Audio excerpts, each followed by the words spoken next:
नमस्कार, राज्यसभा टीवी में आपका स्वागत है। मैं हूं दीपक डोभाल। उपराष्ट्रपति मोहम्मद हामिद अंसारी ने एक कार्यक्रम में मुस्लिमों के पिछड़े हालात का जिक्र किया। उन्होंने अपने भाषण में कई सवाल उठाए। उपराष्ट्रपति के मुताबिक आजादी के बाद से अब तक मुसलमानों के कल्याण के लिए जो योजनाएं बननी चाहिए थीं, उस दिशा में कारगर कदम नहीं उठाए गए।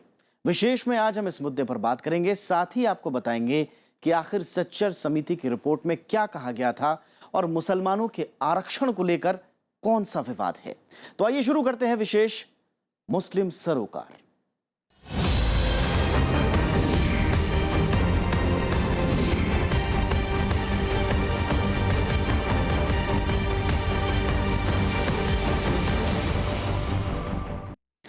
उपराष्ट्रपति मोहम्मद हामिद अंसारी ने ऑल इंडिया मजलिसे मशावरत के आयोजन में मुस्लिमों के सामाजिक आर्थिक हालात के बारे में गंभीर टिप्पणी की। उपराष्ट्रपति ने इस बात पर जोर दिया कि मुस्लिमों की पहचान और सुरक्षा के मोर्चे पर अब सरकार को आगे बढ़कर कदम उठाने की दरकार है। उन्होंने सच्चर समिति और कुंडू समिति की सिफारिशों की तरफ भी ध्यान खींचा।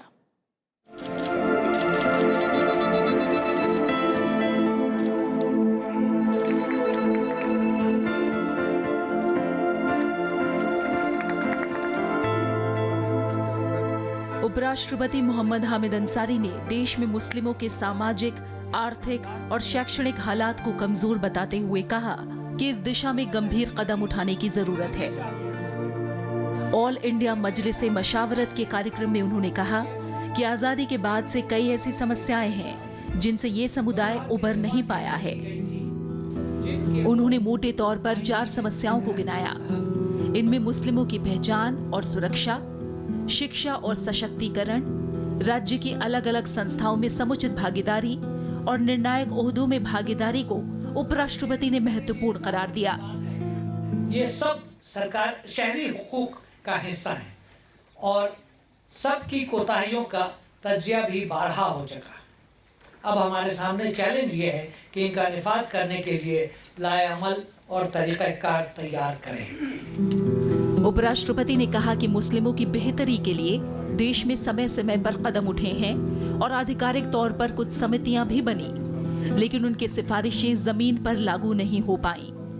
2006 में बनी सच्चर समिति की रिपोर्ट का उन्होंने हवाला दिया, जिसमें मुसलमानों के पिछड़ेपन को मजबूती से दर्ज किया गया है। सच्चर समिति की सिफारिशें कितनी लागू हुई, कितनी नहीं, इस पर 2014 में कुंडू समिति ने रिपोर्ट सौंपी। उपराष्ट्रपति के मुताबिक रिपोर्ट में संतोषजनक हालात नहीं बताए गए हैं। उन्होंने इस बात पर जोर दिया कि इस कौम की बेहतरी के लिए राज्य को मजबूत पहल करनी पड़ेगी। महरूमी, अदम शमूलियत और इम्तियाजी रवैये बशमूल तहफ़्फ़ुज़ फराहम करने में नाकामी हुकूमत और उसके अवाम की कोताही का नतीजा है और उन्हें हुकूमत ही को ठीक करना है। ये काम फौरी तौर पर अंजाम देना होगा और इसके लिए मुनासिब आलात तैयार करने होंगे। सियासी फरासत, समाजी अमन के इक़दाम और अवामी राय में इसमें अहम किरदार अदा करते हैं। तजुर्बा ये बताता है कि इस्लाही इक़दाम पॉलिसी और नफूज़ दोनों की सतहों पर होना चाहिए, खुसूसन आखिर ज़िक्र के लिए रियासती हुकूमत के फ़आल ताउन के तरीक़े अमल को यकीनी बनाना ज़रूरी है। मोहम्मद हामिद अंसारी ने मुस्लिमों की तरफ से हुई अब तक की पहल पर भी सवाल उठाए। उन्होंने कहा कि देश में मुस्लिमों के भीतर भी जाति व्यवस्था घर कर चुकी है और इस बात को स्वीकार किया जाना चाहिए। उपराष्ट्रपति ने कहा कि समुदाय की जो सामाजिक स्थिति है, उस लिहाज से देखें तो मुस्लिमों का एक बड़ा तबका SC और OBC के दायरे में आने लायक है। आज हमें तस्लीम करना होगा कि फ़िरक़ाबंदी और ज़ात पात के तशख़्ख़ुस ज़मीनी हकीकत हैं। महमूद और याज़ की शाना बशाना खड़े होने का तसव्वुर मस्जिद तक महदूद होकर रह गया है। जिस तरह सफाई और नज़्म व ज़ब्त और वक्त की पाबंदी जैसे अहकाम का लिहाज बस मस्जिद तक ही है और बाहर उन सब की खिलाफ वर्जी की जाती है। लिहाजा इस्लाही लाएअमल उन सरकारी कवानीन की बिना पर करना होगा जिनसे मुसलमानों को महरूम रखा गया है और जिनके तहत SC या OBC दर्जा नहीं मिला या नाकाफ़ी तौर पर मिला है। बावजूद इसके कि दस्तयाब एदाद और शुमार ये बात साबित करते हैं कि मुसलमानों की आबादी की अक्सरियत इन्हीं दोनों ज़ुमरों में आती है। उन्होंने कहा कि सरकारी आयोगों की तरफ से मुस्लिमों के हालात में बेहतरी के लिए कई रास्ते सुझाए गए। इनमें विविधता सूचकांक से लेकर समान अवसर आयोग तक शामिल है, लेकिन इस दिशा में कोई ठोस कदम अब तक नहीं उठाए गए। उपराष्ट्रपति ने ऑल इंडिया मजलिस मशावरत जैसे संगठनों से कहा, मुस्लिमों के हालात में सुधार के लिए संवैधानिक और कानूनी तौर पर संघर्ष की जरूरत है। Bureau report, Rajyasabha TV. All India Muslim Majlis Mushawarat के कार्यक्रम में उपराष्ट्रपति मोहम्मद हामिद अंसारी के भाषण पर मिली जुली प्रतिक्रियाएं आई हैं। बीजेपी ने कहा है कि वो सबके विकास में यकीन रखती है और अगर मुसलमान विकास की दौड़ में पिछड़ गए हैं तो इसकी वजह जानना जरूरी है। इधर कांग्रेस ने कहा कि भारत सामूहिक विकास का बेहतरीन उदाहरण है, तो कई विपक्षी दलों ने उपराष्ट्रपति के बयान का समर्थन किया है।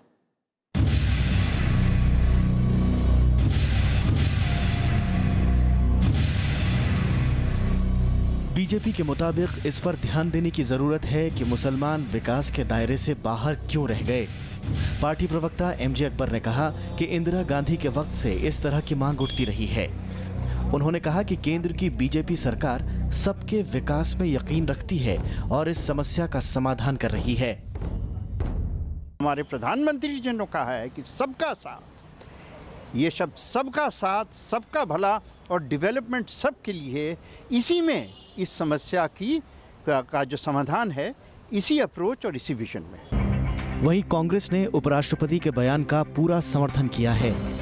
कांग्रेस ने सरकार पर अल्पसंख्यकों के साथ भेदभाव का आरोप भी लगाया।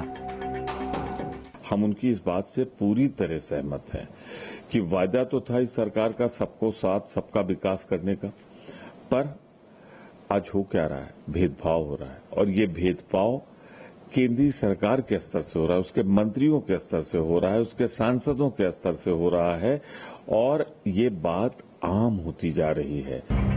वाम दलों के मुताबिक उपराष्ट्रपति ने सही बात सामने रखी है।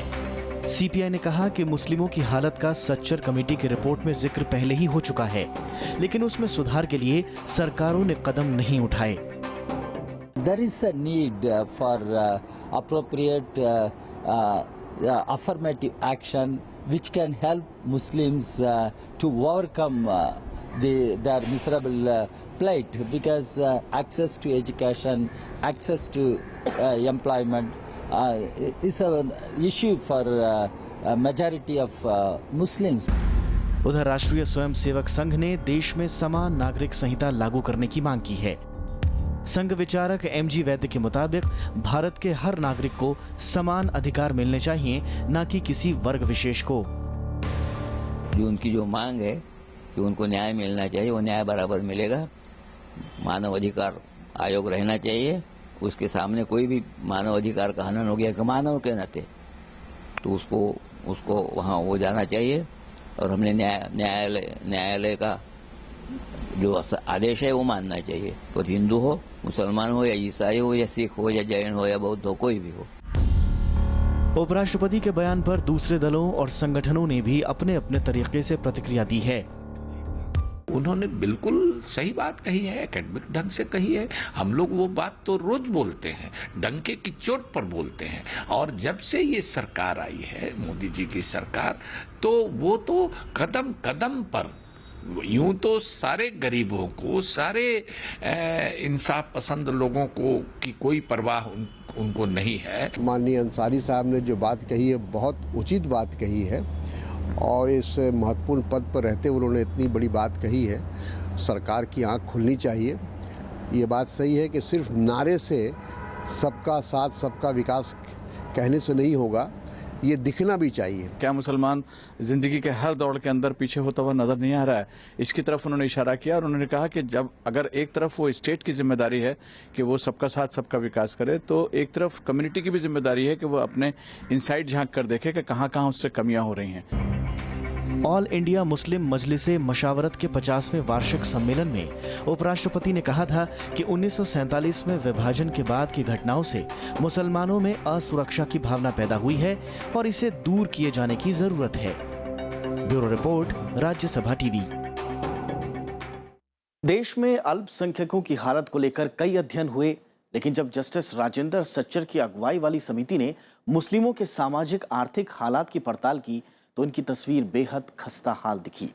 सच्चर समिति को रिपोर्ट सौंपे 9 साल हो गए, लेकिन उनकी सिफारिशों पर आज भी ठीक से अमल नहीं हो पाया। उपराष्ट्रपति मोहम्मद हामिद अंसारी ने अपने भाषण में सच्चर समिति का भी जिक्र किया।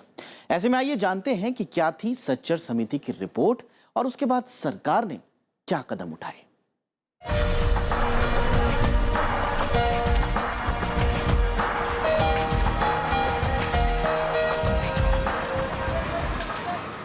देश में मुस्लिमों की हालत को लेकर जब चर्चा तेज हुई तो 9 मार्च 2005 को यूपीए सरकार ने इसकी पड़ताल के लिए एक उच्च स्तरीय समिति का गठन किया।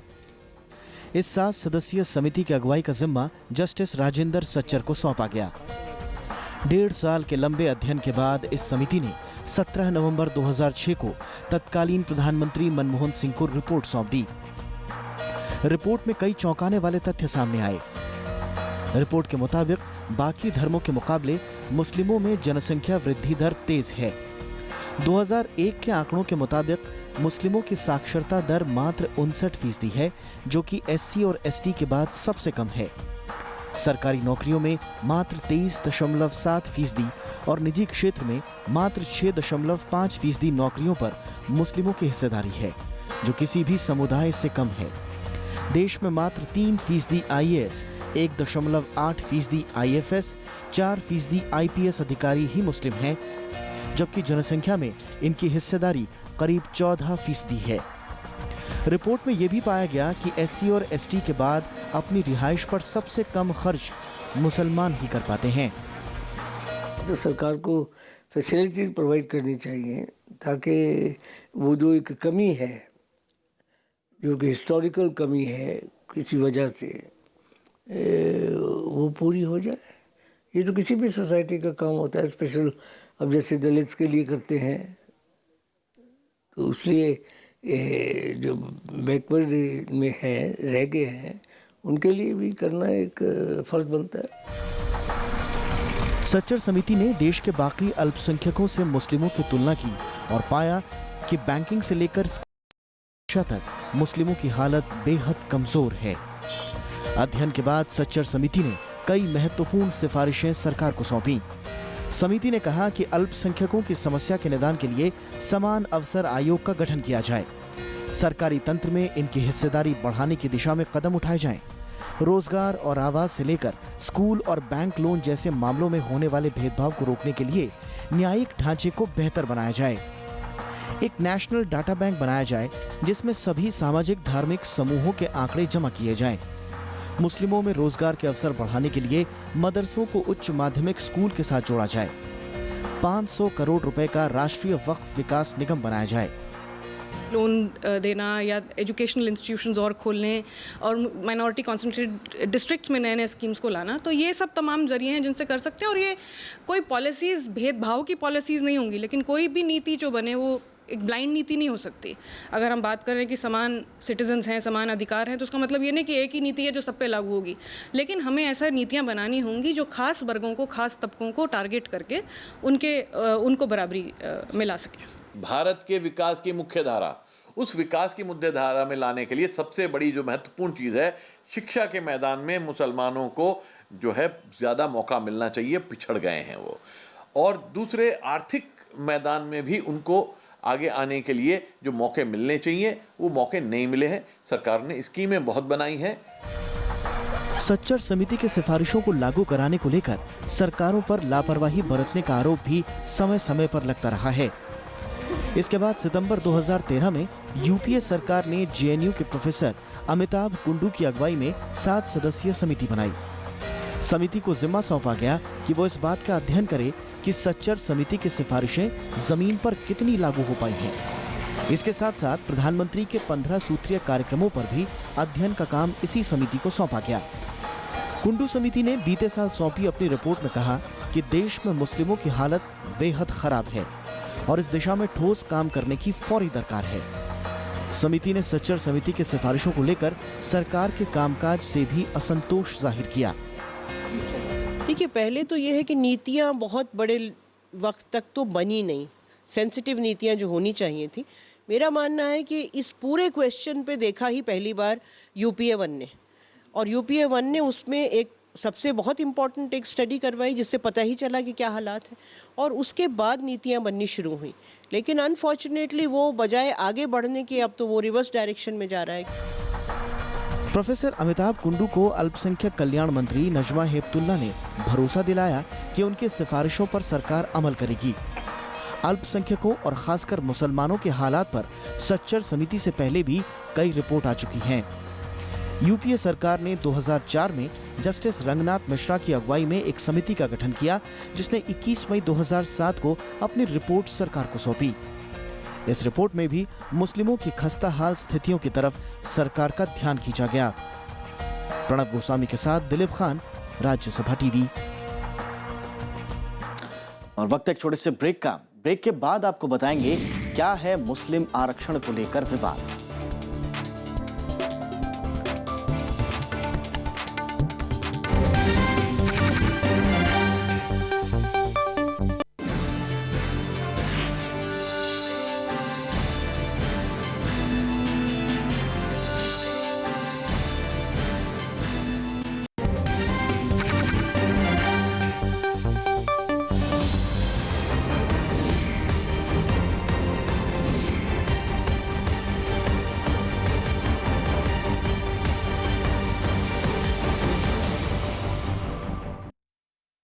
मुस्लिमों की सामाजिक और शैक्षणिक हालात पर नजर दौड़ाएं तो बहुत संतोषजनक हालात नहीं दिखते। फिलहाल मुस्लिमों के भीतर कई जातियों को OBC का दर्जा हासिल है। इसके अलावा कुछ राज्यों में मुस्लिमों के लिए आरक्षण का भी प्रावधान है, और जिन समितियों ने मुस्लिमों को लेकर अध्ययन किए, उन्होंने आरक्षण को लेकर भी कुछ अहम सुझाव दिए। देश में सामाजिक और शैक्षणिक आधार पर आरक्षण का प्रावधान है और मोटे तौर पर 3 श्रेणियों में ये आरक्षण लागू होते हैं: अनुसूचित जाति, अनुसूचित जनजाति और अन्य पिछड़ा वर्ग। लेकिन कुछ राज्यों में जरूरत के हिसाब से और भी श्रेणियां बनाई गई हैं। मुस्लिमों की सामाजिक शैक्षणिक हालत को देखते हुए इस कौम को आरक्षण देने और न देने को लेकर कई बार बहसें हुई। जानकारों का मानना है कि पिछड़ेपन का आलम यह है कि सिर्फ आरक्षण से ही सारी समस्याओं का हल नहीं होने वाला। मेरा मानना ये है कि बहुत सारी ऐसी चीज़ें हैं, जैसे अगर हम सारी गवर्नमेंट जो पोजीशंस हैं, जो प्राइवेट पोजीशंस हैं, उसमें हम अगर डाइवर्सिटी डिमांड करें, उसमें सवाल ये नहीं है कि हिंदू है, मुसलमान है, दलित है, लेकिन डाइवर्सिटी अगर आप डिमांड करें और उनसे कहें कि हमको हर साल डाइवर्सिटी इंडेक्स चाहिए, पॉपुलेशन के आधार पे उसका रिप्रेजेंटेशन एक चाहिए, तो खुद ब खुद एक माहौल बनेगा जहाँ पे डिफरेंट कम्युनिटीज़ के और जो पिछड़े वर्ग हैं वो आना शुरू करेंगे। देश में 1953 में जब काका साहेब कालेलकर की अगुवाई में पहले पिछड़े वर्ग आयोग का गठन हुआ, तो उसमें हिंदू धर्म की जातियों में सामाजिक हालात, किसी जाति या समुदाय में शैक्षणिक बेहतरी के अभाव, सरकारी नौकरियों में कम नुमाइंदगी और व्यापार उद्योग में कम भागीदारी को आरक्षण का आधार बनाया गया। इसके बाद OBC आरक्षण को लेकर लंबी तकरार चली। मंडल आयोग की सिफारिशें लागू होने के बाद OBC आरक्षण पर बहस और बढ़ गई। सच्चर समिति की रिपोर्ट के मुताबिक मुसलमानों की 82 अलग अलग जातियों को मंडल आयोग ने OBC करार दिया।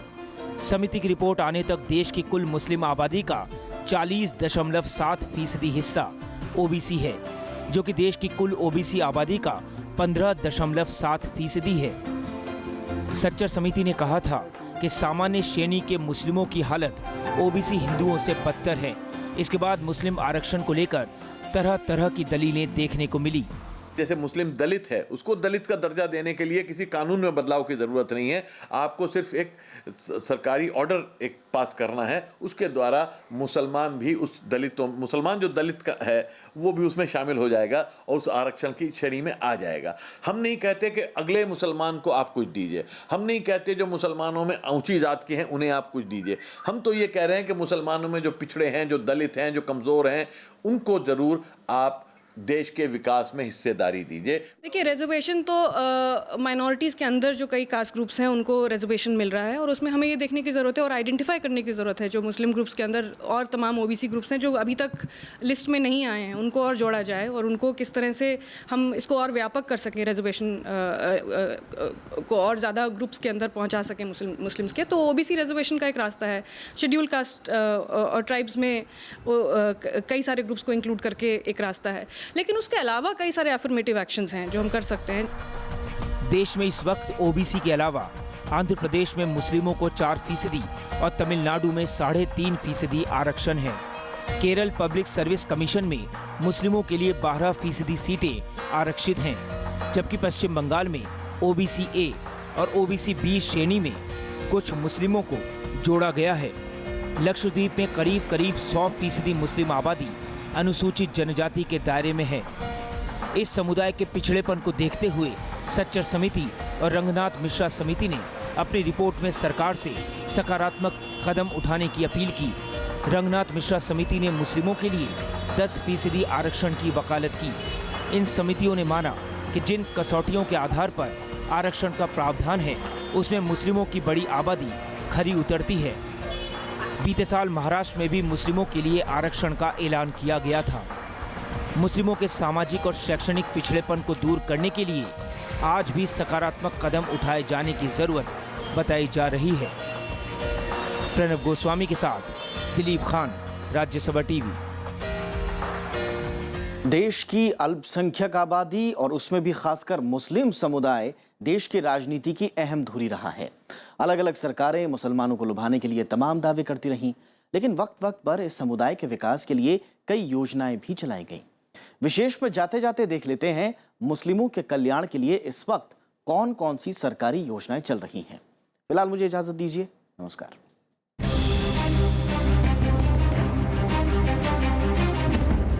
आज़ादी के बाद 1952 में जब पहला चुनाव हुआ तो उस वक्त देश में करीब 17 करोड़ वोटर थे। आज देश में अकेले मुसलमानों की आबादी ही 17 करोड़ से ज्यादा है। हाल ही में आए धार्मिक जनगणना के आंकड़े बताते हैं कि मुस्लिमों की आबादी 24% से ज्यादा रफ्तार से बढ़ रही है। भारत जैसे लोकतांत्रिक देश में आबादी का इतना बड़ा हिस्सा सियासत की दिशा मोड़ने में सक्षम है, लेकिन मुस्लिमों पर सियासत और वादों से परे सरकारों ने वक्त वक्त पर मुसलमानों के कल्याण के लिए कुछ नीतियां भी बनाई। राष्ट्रीय अल्पसंख्यक आयोग ने 1992 की धारा 2(ग) के तहत जिन 6 धार्मिक समुदाय घोषित किया उसमें मुस्लिम समुदाय भी है। यही वजह है कि मुसलमानों के कल्याण के लिए अल्पसंख्यक कोटे के तहत ही तमाम स्कीमें चल रही हैं। हाल ही में अल्पसंख्यक कार्य मंत्रालय ने राज्यसभा में दिए जवाब में इन स्कीमों की जानकारी दी। इनमें अल्पसंख्यकों के शैक्षिक सशक्तिकरण के लिए स्कूलों में मूलभूत सुविधाओं के विकास के लिए बहुक्षेत्रीय विकास कार्यक्रम, 10वीं तक के छात्रों के लिए मैट्रिक पूर्व छात्रवृत्ति योजना, 11वीं से आगे पढ़ने वाले बच्चों के लिए मैट्रिकोत्तर छात्रवृत्ति योजना, व्यावसायिक पाठ्यक्रमों के लिए मेरिट सह साधन आधारित छात्रवृत्ति, एमफिल और पीएचडी जैसे उच्चतर पाठ्यक्रमों के लिए मौलाना आजाद राष्ट्रीय अध्येता वृत्ति, उच्च शिक्षा और व्यावसायिक पाठ्यक्रमों में दाखिले की तैयारी के लिए निशुल्क कोचिंग योजना, विदेश में पढ़ाई के लिए पढ़ो परदेस योजना, यूपीएससी और राज्य लोक सेवा आयोग की परीक्षा पास करने वालों के लिए सहायता योजना शामिल है। वहीं आर्थिक सशक्तिकरण के तहत कौशल विकास के लिए सीखो और कमाओ योजना, पारंपरिक कलाओं और शिल्पों को आगे बढ़ाकर कौशल विकास करने के लिए उस्ताद योजना, स्वरोजगार के लिए कर्ज मुहैया करने के लिए राष्ट्रीय अल्पसंख्यक विकास और वित्त निगम, कर्ज और प्रशिक्षण के लिए 2014 में मौलाना आजाद राष्ट्रीय कौशल अकादमी यानी मानस की स्थापना, जबकि हाल ही में मदरसों में छात्रों के कौशल विकास बढ़ाने के लिए नई मंजिल योजना की भी शुरुआत की गई। अल्पसंख्यक महिलाओं के लिए भी कई कार्यक्रम चल रहे हैं, जिसमें महिलाओं में नेतृत्व विकास के लिए नई रोशनी कार्यक्रम चल रहा है, जिसमें उन्हें बैंकों और दूसरे संस्थानों के साथ काम करने का व्यवहार और नई तकनीकों की जानकारी दी जाती है। इसके अलावा अल्पसंख्यकों के कल्याण के लिए प्रधानमंत्री का 15 सूत्रीय कार्यक्रम भी चल रहा है, जिसका मकसद शिक्षा के अवसरों को बढ़ावा देना, आर्थिक कार्यकलापों और रोजगार में समुचित हिस्सेदारी, अल्पसंख्यकों के जीवन में सुधार लाना और सांप्रदायिक दंगों की रोकथाम और नियंत्रण है। इन तमाम योजनाओं के अलावा भी केंद्र और राज्य सरकारें मुस्लिम समाज की दशा में सुधार के लिए कई कदम उठाने का दावा करती हैं, लेकिन जानकार मानते हैं कि इन योजनाओं का क्रियान्वयन सही तरीके से नहीं हो पाया। सरकारी स्कीमें बहुत हैं, उन स्कीमों पर अमल नहीं हो पा रहा, और अमल क्यों नहीं हो पा रहा उसको समझने की और देखने की ज़रूरत है। और उसके लिए जो एफर्मेटिव एक्शन की बात कही है, मैं बहुत समय से इस बात को कहता हूं कि आरक्षण नहीं, कोटा नहीं, एफर्मेटिव एक्शन चाहिए। कि एफर्मेटिव एक्शंस की ज़रूरत है जो यूपीए ने प्रपोज किए थे। बहुत बड़े लेवल पे स्कॉलरशिप स्कीम्स लाई थी, जिससे बहुत बच्चों को फ़ायदा भी हुआ था। लेकिन सबसे ज़्यादा ये है कि जब तक ये जो डिस्क्रिमिनेशन, जो दिमागों में डिस्क्रिमिनेशन है, वो ख़त्म नहीं होगा, आप कितनी स्कीम ले आइए, अगर आपका कलेक्टर जो बैठा है वो अगर सांप्रदायिक सोच रखता है तो वो उसको इम्प्लीमेंट ही नहीं होने देगा। जब तक आप पॉलिसी लेवल पे ये जो भेदभाव है इससे नहीं लड़ाई लड़ेंगे, इसको आप ख़त्म नहीं करेंगे, तब तक बहुत मुश्किल लगता है। दुनिया के सबसे बड़े लोकतांत्रिक देश में मुस्लिम हर क्षेत्र में कंधे से कंधा मिलाकर चल रहे हैं, लेकिन समुदाय का बड़ा तबका आज भी हाशिए पर है। सरकारी योजनाएं अगर सही तरीके, सही वक्त और असली हकदार पर लागू हों तो समाज की सूरत बदलना मुश्किल नहीं है। प्रणव गोस्वामी के साथ दीपक डोभाल, राज्यसभा टीवी।